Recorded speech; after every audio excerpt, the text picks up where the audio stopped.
Muy bien, continuemos con esto. Que vimos en la charla anterior cómo la distribución de la magnetización neta de los protones de hidrógeno en nuestro cuerpo, en cualquier sector de nuestro cuerpo, da cero. ¿Por qué? Porque los momentos magnéticos, ¿sí?, unos se anulan con otros. O sea, los pequeños momentos magnéticos de cada protón de hidrógeno se anula uno con otro. Y eso es lo que ocurre. Muy bien. Entonces, ahora sí empecemos a agregar protagonistas en esta obra. Hasta acá está todo muy bien, pero nos vamos a encontrar ahora con lo que nosotros necesitamos hacer. Esta es la realidad nuestra ahora. Ahora, la pregunta es, ¿qué ocurre cuando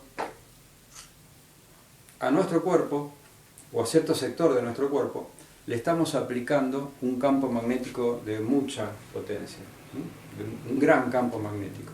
Por ejemplo, de un Tesla, o arriba de un Tesla. Vamos a hacer esta suposición con un campo magnético P sub 0 igual a un Tesla. Ya, imagínense que un Tesla, recordemos, un Tesla son 10.000 Gauss.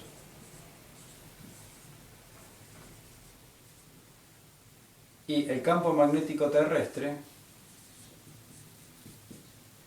creo que anda por los 0,6 Gauss. Aproximadamente, pero es una fracción de Gauss. O sea que imagínense lo poderoso. O sea, ¿cuántos campos magnéticos terrestres hay en un Tesla? Muchísimos. Muchísimos, cerca de 20.000. O sea, solo un Tesla es muchísimo. Normalmente los resonadores que están, por ejemplo, acá en la ciudad de Mar del Plata, oscilan en el Tesla y medio, y hay uno de 3 Tesla. O sea que estamos hablando de un campo magnético muy fuerte. Entonces, bueno, diagramemos ese campo magnético. Va a tener un norte. Vamos a ponerlo abajo del norte y un sur. Por lo tanto, ¿qué va a ocurrir? Va a haber líneas de fuerza de norte a sur. Esta distribución, en este caso, es la que yo les digo que tiene que ser sumamente estable y homogénea. ¿Bien? Entonces, este es el campo magnético B sub 0. Todas estas líneas están representando al campo magnético B sub 0. Muy bien. Si yo acá adentro tengo átomos de hidrógeno libres, no vamos a decir que está en nuestro cuerpo porque si no habría que representarlo. Hay átomos de hidrógeno que están acá adentro y están sometidos a un campo de un Tesla. Van a ocurrir dos fenómenos importantes. Uno de ellos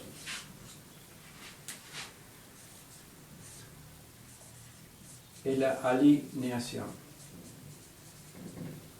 Y dos,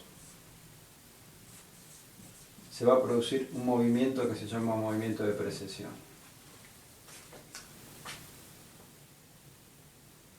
Muy bien.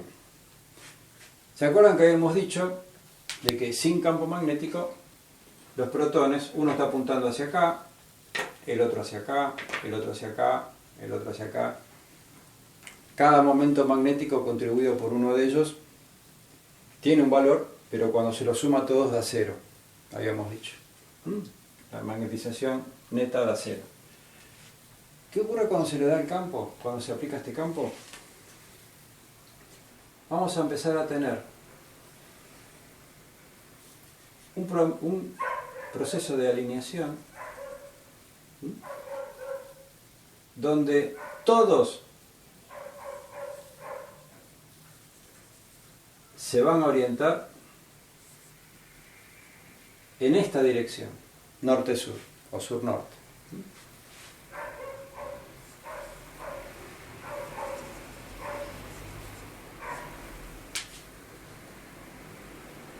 Vamos a hacerlo para abajo. Vamos a hacerlo para arriba. Y acá hay una gran diferencia con las brújulas. Para cambiar un poquito, vamos a hacerlo para abajo.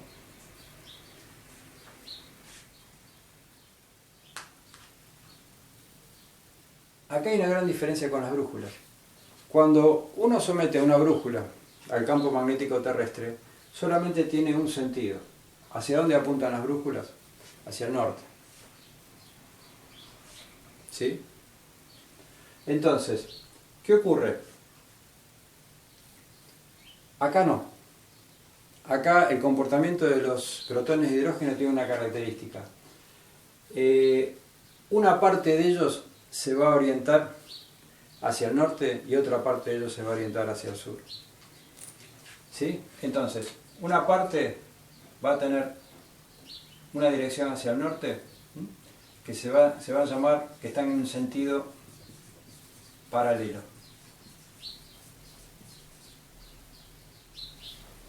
Y después van a estar los otros que se orientan hacia el sur y van a tener un sentido antiparalelo. Y ocurre algo muy particular. Para haberse orientado en el sentido antiparalelo, estos protones requirieron de más energía para ser llevados a ese lugar. Y los que están en el sentido paralelo, menos energía.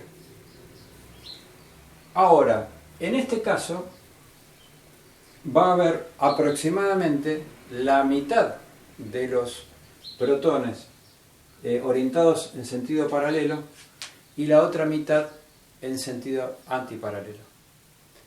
Entonces ustedes dirán, bueno, entonces si es así, si es exactamente la mitad, la magnetización neta va a volver a dar cero.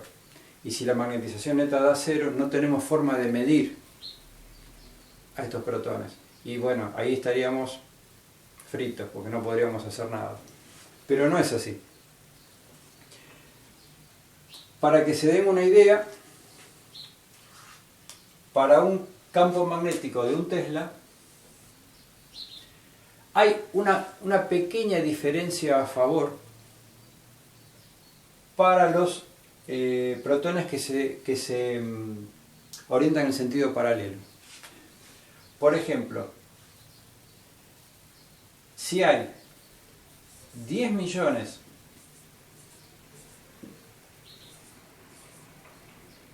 de protones orientados en el sentido antiparalelo,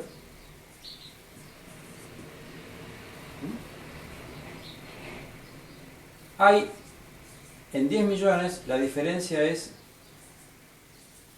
hay 10 millones 7 en el sentido paralelo. ¿Qué significa? Que si hacemos la suma para ver, mejor dicho, para ver cuántos están en un sentido y cuántos en el otro, va a haber una magnetización neta cada 10 millones, en este caso cada 20 millones. ¿De cuánto va a ser la magnetización neta? Y de los 7 que quedaron de más en el sentido paralelo. ¿Sí? O sea que acá aquellos 7 que quedaron apuntando en el sentido paralelo, esos van a ser los que a nosotros nos contribuyan para obtener una señal, que después la vamos a traducir en imagen. Pero solamente 7 de cada, en este caso 20 millones. O sea que de 20 millones de protones de hidrógeno, solamente 7 nos van a servir para recibir información de ellos. O sea, para decir, bueno, acá estamos, cuando le hagamos una cierta excitación. Todos los demás, los otros 20 millones, no nos sirven de nada.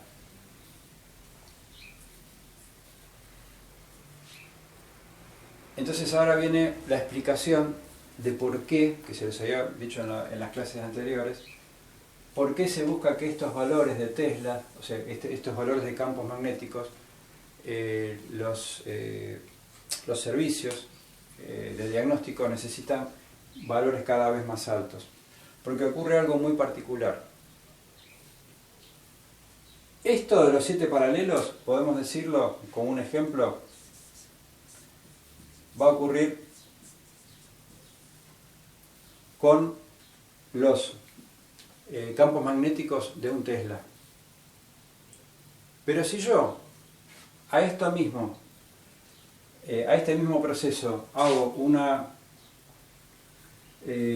aumento, un incremento, por ejemplo, los paso a 2 Teslas, la diferencia entre antiparalelos y paralelos aumenta.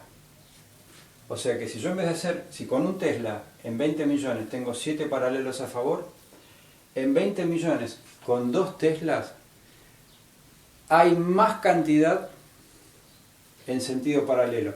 Les voy a dar cualquier valor, no lo tomen como un valor rígido porque no es así. Pero hagamos de cuenta, esto lo pueden buscar y debe aparecer, pero hagamos de cuenta de que para 2 Teslas haya 40 paralelos más en 20 millones. Por ejemplo, 40. Y acá hay 7. Ustedes van a decir, bueno, profesor, entonces, ¿qué ventaja trae tener 40? Que acá tengo 7 protones que me van a dar información en determinado volumen. Obviamente es microscópico, ¿no? Porque 20 millones de átomos de hidrógeno están en muy poco espacio. Pero si yo doy un campo magnético del doble, yo no sé si es 40, les repito, pero voy a tener una diferencia. Va a ser de 10 millones el antiparalelo y de 10 millones 40 los paralelos. Entonces, ¿qué va a pasar? La diferencia, el vector, o sea, la magnetización neta total, va a ser de 40 paralelos a favor. Por lo tanto, acá tengo 7 señales que voy a recibir en mi ordenador.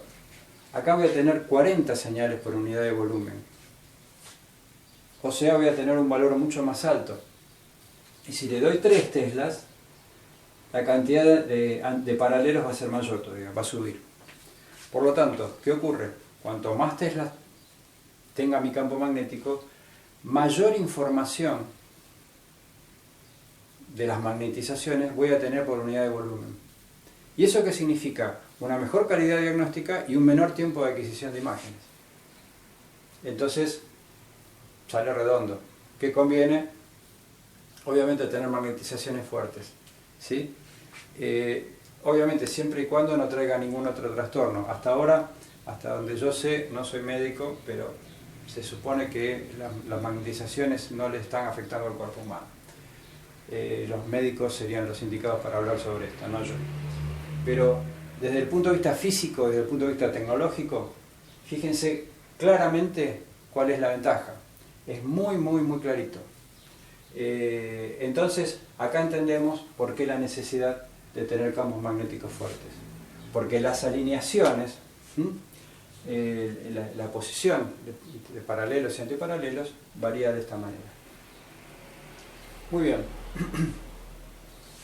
Entonces, ahora lo que nos queda ver en la próxima parte, para no cargar mucho ahora, lo que es la precesión.